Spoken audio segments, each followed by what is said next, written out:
জয় কৃষ্ণকালী মায়ের জয়। মাকে একবার সবাই সকালেই মাকে দর্শন করায়। মায়ের মুখ দেখুন, মায়া ভরা করুণাময় মায়ের মুখ। তা আমি যেই কাজে নিজেকে আমি সঁপে দিয়েছি, কত কোটি কোটি লাখো লাখো মানুষের মঙ্গলের জন্য, যে ত্রিশূল মা আমাকে আমার হাতে তুলে দিয়েছেন, সেই ত্রিশূলের জন্য আজকে অনেক মানুষের উপকার হচ্ছে, অনেক মানুষের উপকার হচ্ছে। আমি একটা ঘটনা বলি। এক মা কয়েকদিন আগে আমার কাছে এসেছিল, মা আর ছেলে। তা মা তার ত্রিশূল কপালে ঠেকাতেই তার বিধবা রূপ আমাকে দেখিয়েছিল। আমি বলতে পারিনি। তার ছেলেকে আমি সেই কথা বলেছিলাম যে তোর বাবার কিন্তু বেশি দিন আয়ু নেই।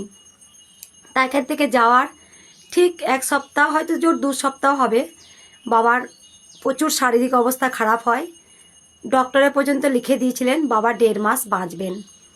তা আমি সেটা জেনে গিয়েছিলাম। তা ছেলে মাকে পরে বলে না, কিন্তু বুঝে যায়। আবার মা চলে আসে, মা এসে ঘি দিয়ে যায়। সেই ঘিয়ের প্রদীপ আমাকে জ্বালাতে বলেন।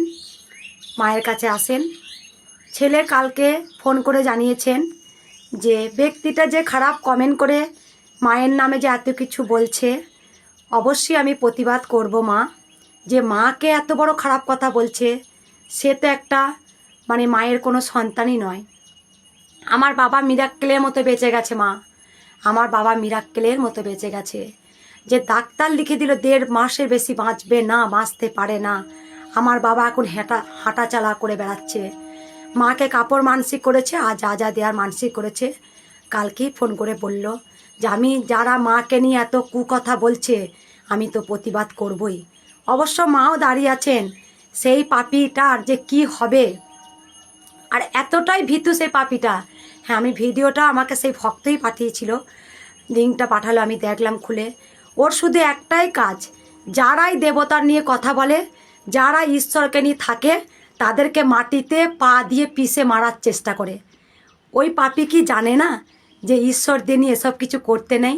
আর ওর সঙ্গেও যারা পাপ করেছে, তা পাপ করছে, তারাও কিন্তু ওর সঙ্গেই সাঁই দিচ্ছে।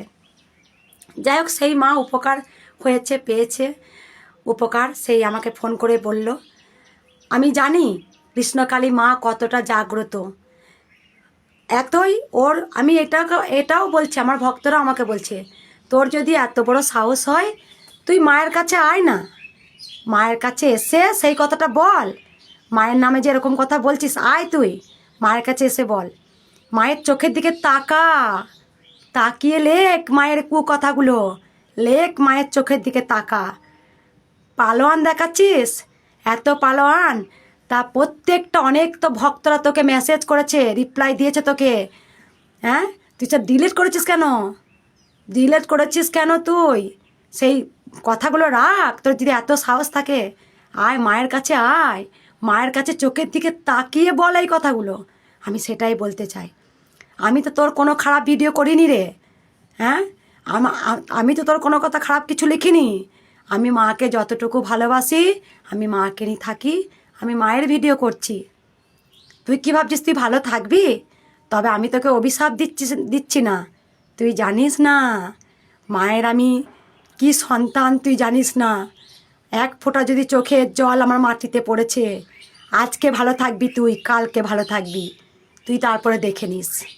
তোর যদি এতই সাহস যে ভক্তরা তোকে জুতো পেটা করছে, তোকে জুতোর মতো মেসেজ করছে, তা তুই সেগুলো ডিলিট করছিস কেন? ভয়ে রাখ।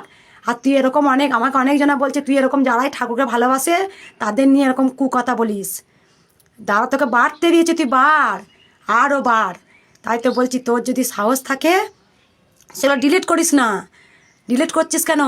আর যেসব তুই কি ভাবছিস যে মাকে তুই দাবিয়ে রাখবি? তুই ওই হেডফোন কানে গুঁজে মায়ের নামে কুকথা বলবি, আজকে বলবি, কাল বলবি। যখন তুই বিছানায় শয্যাশায়ী হবি, তখন দেখবি কৃষ্ণকালী মায়ের মুখটা তোর বারবার মনে পড়বে। আরে মাকে তুই যেমন তেমন ভাবিস না। আজকে লাখো লাখো কাছের মা পৌঁছে গেছে। মা অনেক ভক্তদের স্বপ্ন দিয়েছে, অনেক ভক্তদের মা ছোটোখাটো অনেক বড় বড় মা উপকার করে এসেছে। মা যেমন করুণাময়ী মা, তেমন মায়ের যদি রণচণ্ডী মূর্তি হয় না, তখন গোটা পৃথিবী ধ্বংস হয়ে যাবে। মায়ের রণচণ্ডী মূর্তি বার করে আনিস না। মা করুণাময়ী মা, মা দয়াময়ী মা, মাকে ডাক প্রাণ ভরে। যা পাপ করছিস পাপের ক্ষমা চা মায়ের কাছে, নাহলে তুই শেষ পর্যায়ে পৌঁছে যাবি। আর তুই যাদেরকে দেখেছিস তাদেরকে মনে হয় তারাও তো পাপ করেছে, তাই তোর সঙ্গে সাই দিচ্ছে। তাদেরকে যেগুলো তুই শিখিয়েছিস তাদেরকেও বল যে করিস না, তুইও পাপ করিস না, কাউকে করতে দিস না। কৃষ্ণকালী মাকে তুই যেমন তেমন ভাবিস না। যেমন করুণাময়ী মা, তেমন কিন্তু রণচণ্ডী যদি রূপ ধরে পৃথিবী তাণ্ডব করে দেবে মা। আর তুই কীভাবে ভাবছিস আটকাবি? তুই খানিকগুলো ভিডিও ছেড়ে মাকে আটকাবি? হ্যাঁ, ওই ত্রিশূলটা শক্তি তুই জানিস না। ওই ত্রিশূলটা শক্তি যে কতটা, আজকে যারা ভক্তরা আসছে তারাই জেনে গেছে। ভক্তদের কাছ থেকেই শোনা যাবে যে ত্রিশূল কপালে ছোঁয়াতে হয় না রে। চোখ দেখি মা তার সমস্যার কথা বলেছে শনিবার মঙ্গলবার। ত্রিশূলটা শুধু আমার হাতে থাকে। ভক্তরা আসুক, তুই জানতে পারবি। আমি তো বলছি তুই আয়, এসে তুই মায়ের চোখের দিকে তাকিয়ে মায়ের নামে কুকথা বল। তুই বল, তোকে বলতে দিয়েছে, তুই বল। তোকে খারাপ কাজ করতে পাঠিয়েছে মা, আর আমাকে ভালো কাজ করতে পাঠিয়েছে। মায়ের তো পৃথিবীতে সব সন্তান সমান হয় না। অনেক সন্তান ভালো হয়, মায়ের এটাই দুঃখ। অনেক সন্তান নরকের কীট হয়। তোকে কুকথা, মায়ের নামে কুকথা বলতে পৃথিবীতে পাঠিয়েছে, তোর মায়ের গর্ভে জন্মগ্রহণ করতে পাঠিয়েছে। আর আমাকে পৃথিবীতে পাঠিয়েছে মায়ের ভালো কথা প্রচার করার জন্যে। এটাই তফাৎ। দেখ, যে ত্রিশূলটা ভক্তরা এসেছে, প্রত্যেকটা ভক্ত জানে। আর এত মানুষের উপকার হয়েছে, এত মানুষের উপকার করেছে। মাকে যদি নিষ্ঠা করে ডাকা যায়, মা অবশ্যই সাড়া দেয়। ভক্ত 20 বছরের এক পাগল ছিল, 20 বছরের এক পাগল। মায়ের আমি আরও লীলা কথা তুলে ধরবো আমি এবার। 20 বছরে এক পাগল ছিল, সেই পাগল ভালো হয়নি। অনেক ডাক্তার অনেক কিছু করেছে, কিন্তু আমি জানি ডাক্তারের ওপরেও কিন্তু ঈশ্বর থাকেন। ডাক্তার